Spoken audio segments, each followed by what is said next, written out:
दुर्योधन की जंघाओं को तोड़ा गया। तो जब तोड़ा गया जंघाओं को और दुर्योधन वहीं पे पड़ा है, भूमि पे पड़ा है, तो दुर्योधन को एक श्राप लगा था कि जब तुम्हें सुख और दुख की एक ही साथ अनुभूति होगी तभी आपकी मृत्यु होगी, तब तक आपकी मृत्यु नहीं हो सकती। तो जो दुर्योधन के मित्र है अश्वत्थामा, जो कि गुरु द्रोण के पुत्र हैं, तो उन्होंने कहा कि मुझे तो पता था ऐसा होना ही है।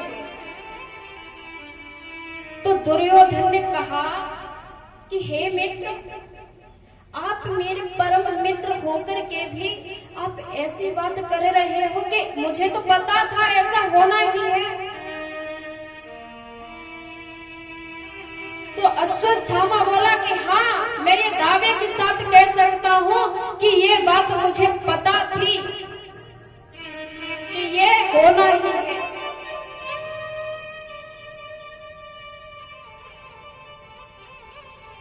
तो अश्वत्थामा बोला कि ये कार्य यदि आपने पहले हमें सौंपा होता तो शायद आपकी सेना का विनाश नहीं होता।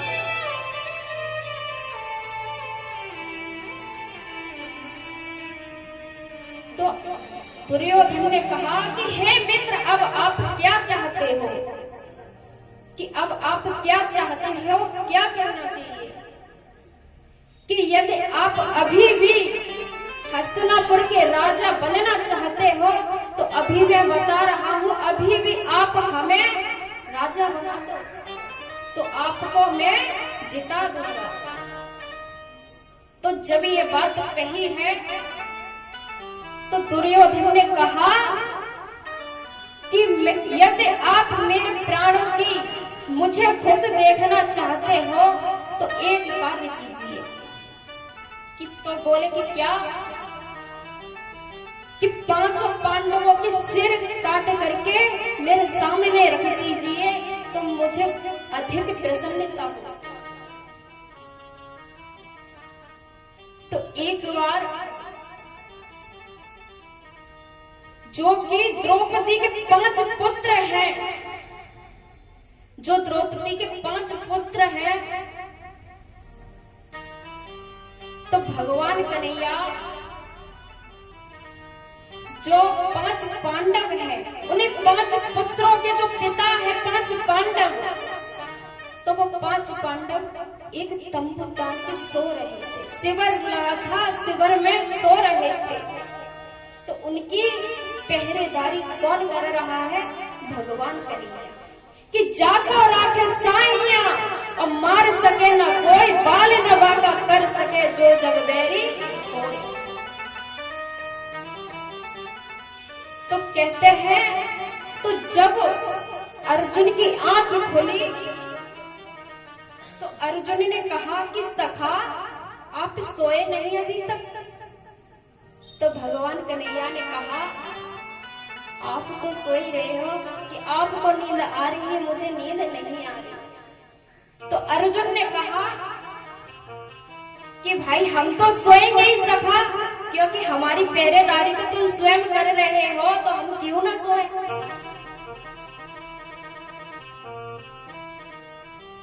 तो इधर भगवान कन्हैया उन्हें उसी वन में विचरण करने के लिए लेके गए हैं। तो इधर वो अश्वत्थामा जो है, दुर्योधन का मित्र, गुरु द्रोण का पुत्र, तो वो धीरे धोखे से द्रौपदी के शिविर में प्रवेश कर जाता है। अंधेरा है, रात्रि है, प्रवेश कर जाता है। तो धोखे से उसने, जो कि द्रौपदी के 5 पुत्र हैं, उनके सिर काट। जब उनके सिरों को काट लिया है और एक पात्र में रख लिया है, रख करके दुर्योधन के पास लेके आया और बोला कि हमने आपको पहले ही कहा था कि यदि आपने हमें आपकी सेना का विनाश नहीं हो।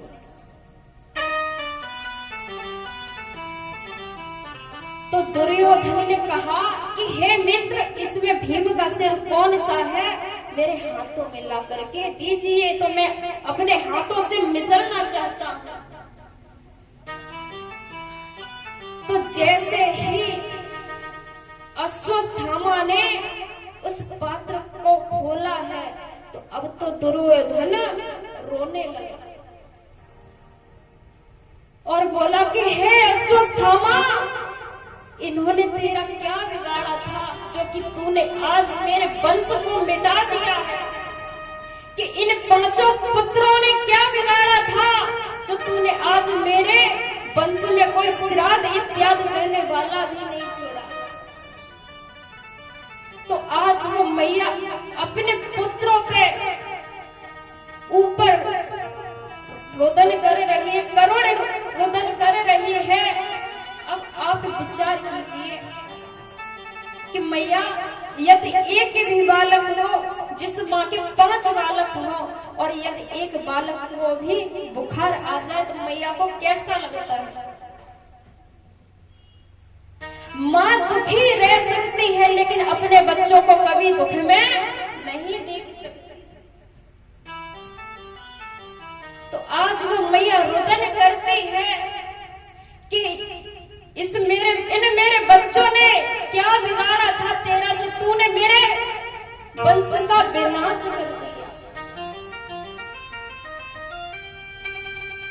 तो अर्जुन ने कहा कि देवी, तुम्हारे अबोध पुत्र को किसने मारा है, मैं उसे अवश्य दंडित करूंगा।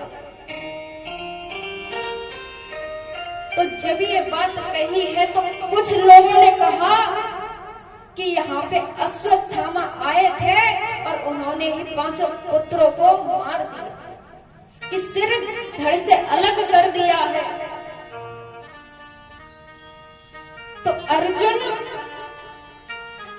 उस अश्वत्थामा को पकड़ के द्रौपदी के पास में ले आते हैं। जब ले आते हैं तो और अर्जुन ने कहा कि बताइए देवी, इसे मैं कैसे मारूं? जमीन में गाड़ करके मारूं या इसे काट के टुकड़े टुकड़े करके बताइए, इसे मैं किस प्रकार मारूं?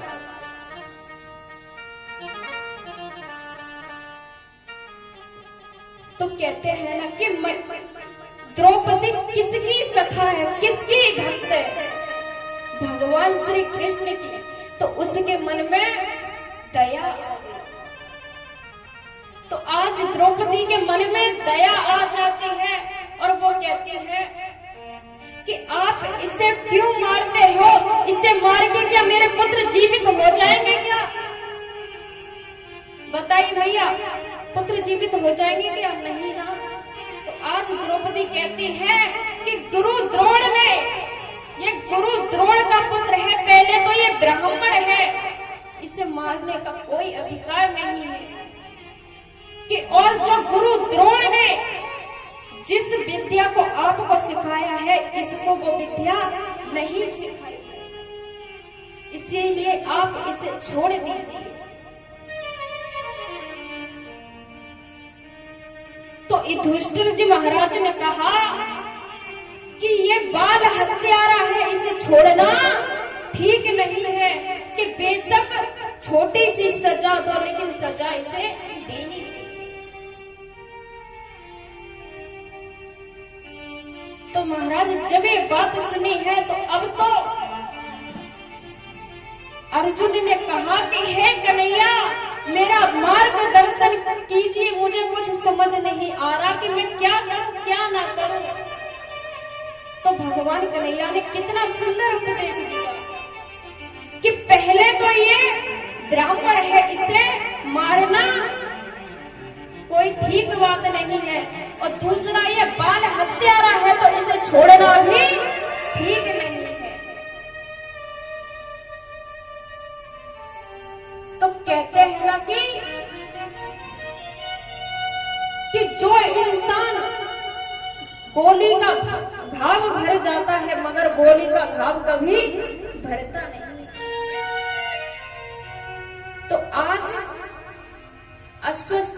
के जो कि मस्तक पे तेज मणि है, उस मणि को निकाल लिया है और आधे केस काट दिए हैं, आधी मूछ मोड़ दी है।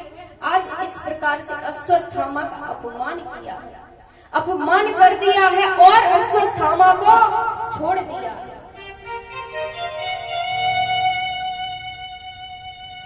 तो जब अश्वत्थामा को छोड़ दिया है